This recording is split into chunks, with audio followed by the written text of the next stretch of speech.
UPPCS के most important questions के साथ यूपीपीसीएस 2021 का क्वेश्चन पेपर है ये।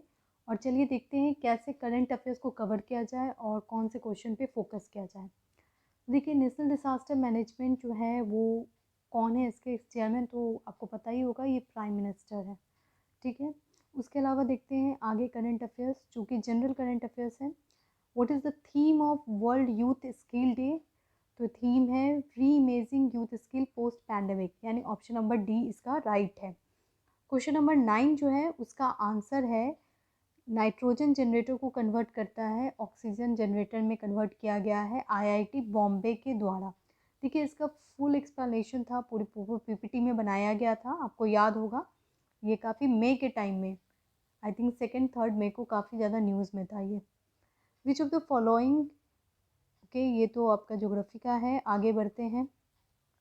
देखिए, उसके अलावा जो क्वेश्चन है मोस्ट इम्पॉर्टेंट करंट अफेयर में देख रही हूँ। देखिए, winner of the women's French open tennis जो है वो कहाँ से है? तो वो है क्रेज रिपब्लिक से।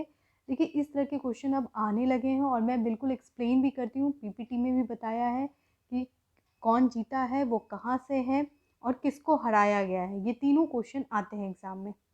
आगे बढ़ते हैं। उसके अलावा जो क्वेश्चन आया है करंट अफेयर से है आपका, क्वेश्चन अच्छे हैं, 40 क्वेश्चन अबाउट आए हैं करंट अफेयर से, तो देख लेते हैं। देखिए, उसके बाद स्टेचू ऑफ पीस, जी हाँ, गुजरात में है। पीएम वाणी योजना जो है वो availability of wifi in public places, ये तो बिल्कुल मतलब क्वेश्चन काफ़ी ज़्यादा न्यूज़ में था, पब्लिक प्लेसेस में है। इको मार्क रिलेटेड है सेफ गुड फॉर इन्वायरमेंट। देखिए, एक्चुअली में क्या होता है कि एग्ज़ाम में क्वेश्चंस डायरेक्टली करंट अफेयर से नहीं आते, थोड़े घुमा कर आते हैं। जैसे कि न्यूज़ में था कि इस प्रोडक्ट को इको मार्क मिला है, तो आपको पता होना चाहिए कि इको मार्क किससे रिलेटेड है। इस तरह के क्वेश्चन आते हैं। नोबेल प्राइज़ जो है जब भी आएगा न्यूज़ में, जैसे अक्टूबर मंथ में जो भी एग्ज़ाम्स होते हैं जनरली उसमें क्वेश्चन आ जाते हैं अक्टूबर नवंबर दिसंबर के एग्ज़ाम में, क्योंकि नोबेल प्राइज़ उस टाइम नया आता है। तो 2021 के नोबेल प्राइज़ के साथ 2020 2019 के नोबेल प्राइज़ कौन जीता है, किस पर्पस से जीता गया है, ठीक है, वो किस कंट्री के हैं, इस तरह के डिटेल क्वेश्चन आते हैं। आगे बढ़ते हैं। उसके अलावा भी बहुत सारे क्वेश्चन हैं, जैसे कि वर्ल्ड ट्यूबरकुलोसिस डे जो कि 23 मार्च को था, और ये जो डे था इसका थीम क्या है, तो मैंने प्रॉपर क्लॉक बनाकर बताया भी था, क्लॉक इज टिकिंग। इस तरह के क्वेश्चन आते हैं। आगे बढ़ते हैं, और जो भी मोस्ट इम्पॉर्टेंट डेज है उस पर ध्यान दें। देखिए, स्ट्रेटजीज से भी डिस्कस करेंगे, जैसे वर्ल्ड ओजोन डे तो खैर कॉमन क्वेश्चन था, 16 सितंबर। आगे बढ़ते हैं। उसके अलावा हाँ, एक बहुत ही इम्पॉर्टेंट क्वेश्चन था पॉपुलेशन कंट्रोल स्टेबलाइजेशन बिल, जो कि 2021 में ही आया था, और ये काफ़ी ज़्यादा न्यूज़ में था क्योंकि ये 15 जुलाई को आया था, वर्ल्ड पॉपुलेशन डे के दिन आया था। और ये इसका ये कहाँ से आया है और मैंने क्या कवर किया है वो मैं बताती हूँ। 18 जुलाई का न्यूज़ है, ठीक है, देखिए बहुत इम्पॉर्टेंट है।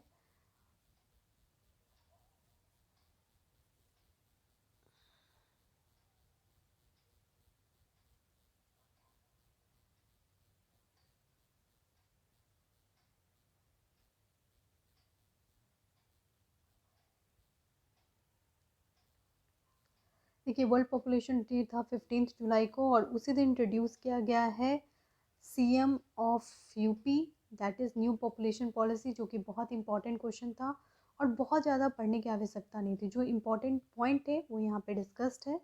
देखिए, यहाँ पे डिस्कस्ड है क्योंकि उसमें पूछा कि उत्तर प्रदेश की फर्टिलिटी क्या रेट क्या है, तो ये 2.7% है। तो जी हाँ, इसकी फर्टिलिटी रेट 2.7% है।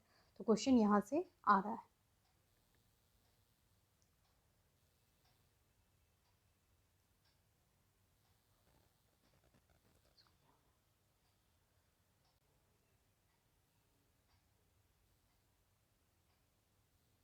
उसके अलावा एक क्वेश्चन था आईएनएस एक्सरसाइज, कुटलैक्स एक्सरसाइज जो है, एक्सरसाइज से क्वेश्चन आते हैं। तो ये एक्सरसाइज जो है उसमें कौन से इंडियन नेवल शिप ने पार्टिसिपेट किया था, तो वो आईएनएस तलवार किया था। तो नो डाउट ब्रॉड थोड़ा सा एनालाइज करने की आवश्यकता है। बिल्कुल यूपीएससी पैटर्न तो फॉलो नहीं हो रहा है, क्योंकि यूपीएससी में बहुत ज़्यादा डीप होता है, लेकिन जिस तरह से मैं कवर कर रही हूँ कि जो इन्फॉर्मेशन देती हूँ उससे रिलेटेड काफ़ी कुछ इन्फॉर्मेशन दे देती हूँ कम समय में, तो उसी तरह के क्वेश्चन यहाँ पे आ रहे हैं।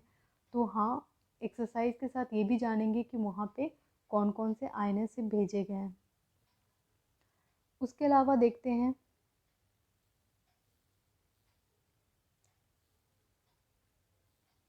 उसके अलावा भी क्वेश्चन है। हाँ, ये क्वेश्चन तो मैंने एक इन्वायरमेंट की वीडियो डाली थी, मैंने बताया भी था कि नेशनल इंस्टीट्यूट से क्वेश्चन आते हैं फॉरेस्ट्री से रिलेटेड, और वो क्वेश्चन आया भी है यहाँ पे।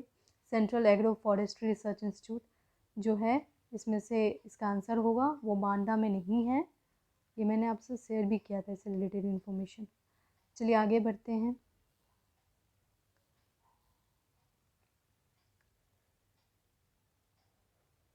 जी हाँ, रामसर साइट तो बहुत इम्पॉर्टेंट था, और रामसर साइट मैंने बताया भी था एग्ज़ाम से 2-3 दिन पहले भी कि रामसर साइट ज़रूर पढ़ के जाइएगा, इससे क्वेश्चन आने की पूरी चांस है। देखिए, सुखमय भारत ऐप आया था मिनिस्ट्री ऑफ सोशल जस्टिस के द्वारा, और ये जो ऐप है ये डिसेबल के लिए लाया गया था, ठीक है, और ये 10 लैंग्वेज में लाया गया था। एक कंप्लीट जो भी इम्पोर्टेंट इन्फॉर्मेशन है वो मिल जाएगा पीपीटी में, तो आप चेक भी कर लें, ये अवेलेबल है। ये आई थिंक 5 मार्च से पहले का है, 3 मार्च का ये पीपीटी है।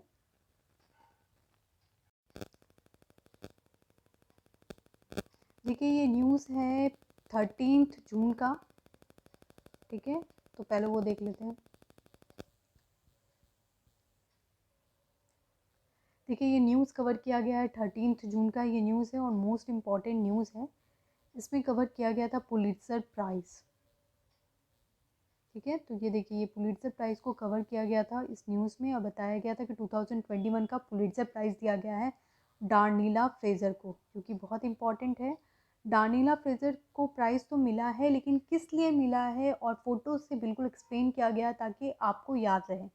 तो डार्नीला फ्रेज़र एक जर्नलिस्ट है जिनको non white American George Floyd के मर्डर केस को हाईलाइट करने के लिए मिला था ये प्राइज़, और मैंने बिल्कुल हाईलाइट किया था कि हाँ, ये नॉन अमेरिकन ब्लैक पर्सन, इनकी मर्डर हो गई है, इसलिए अमेरिका में ये इनको प्राइज़ मिला है। तो बिल्कुल कंप्लीट इन्फॉर्मेशन और पिक्चर के साथ इन्फॉर्मेशन शेयर किया जाता है ताकि याद रहे।